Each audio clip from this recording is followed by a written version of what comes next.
Hello, in this episode, I'm going to go through some Q&As, some questions people usually have or you might have, and some answers related to calendaring.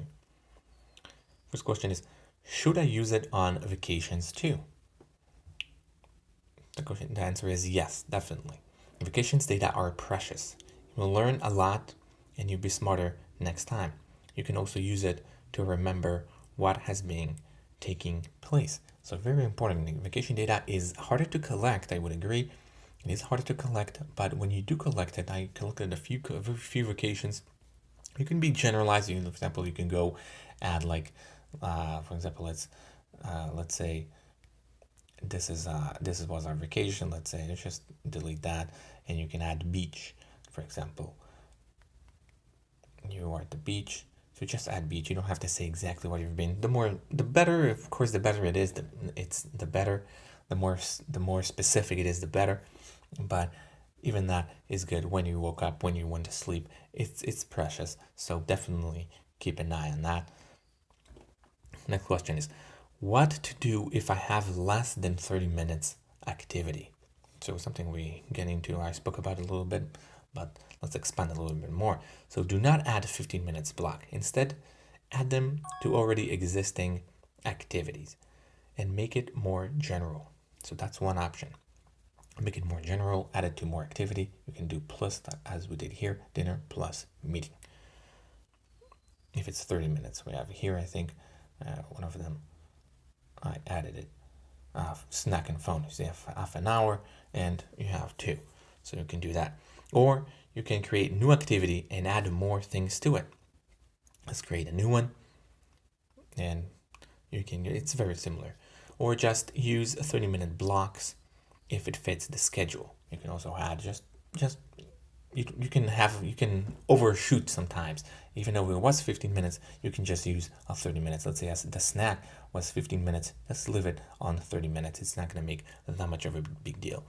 You can also do, sorry about that, what you can also do is overlap it with other events in that close proximity to reflect smaller timelines. What I mean by that is, let's say you have two events.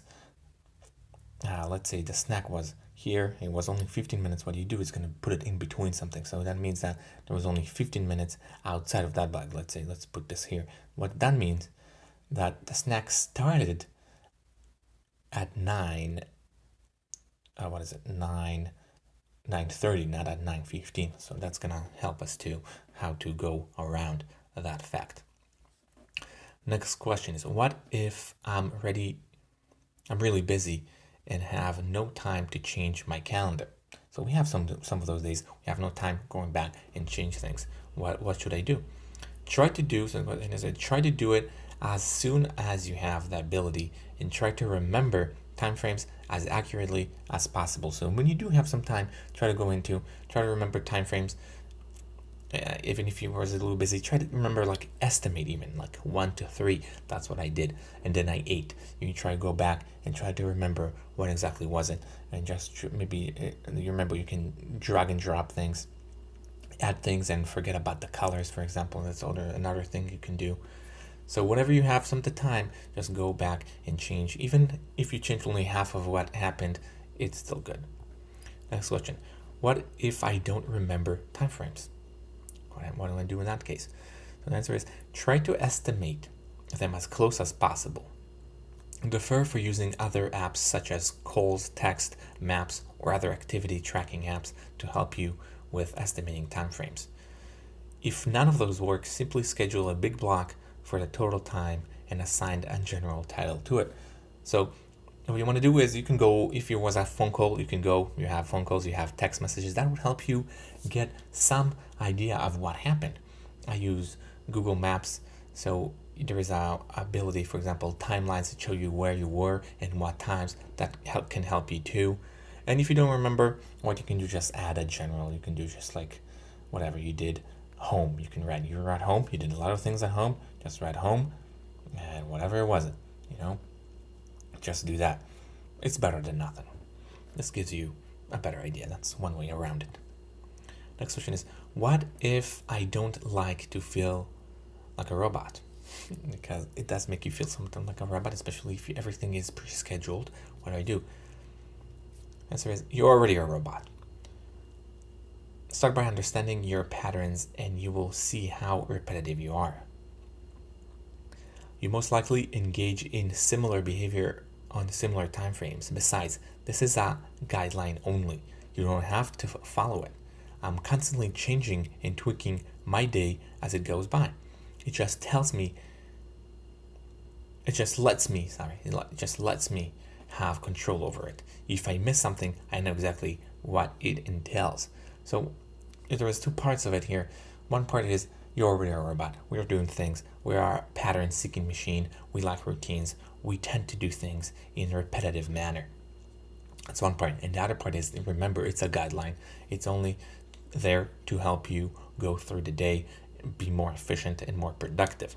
And you're constantly changing because life is fluid. So you're constantly changing. Try to be on top of it. And you miss things. Just know what's going on. It's not only being a robot. Just know what's going on. Have some, not responsibility in a way. It sounds far, but have somewhere that you can go, okay, what I do, I miss something, and then what I do. I need to reschedule something, I need to move things around, what do I do then? Next question. Does that mean I can't wake up late or not do something that is on the calendar? Answer is no. You can do whatever you want. Remember, this is a guideline that you want to follow, but you don't have to. It just tells you what is going on the agenda and how to prepare accordingly. You can do whatever you want. You don't have to wake up. It is better if you schedule waking up at 8 and it's past 8. It is better if you wake up, but remember, it's your life. It just lets you, and if you do decided to wake up at 9 instead of 8, just go into calendar, see what's going on, see what has to be scheduled, rescheduled, canceled, or whatever. This lets you to prepare better to what's coming.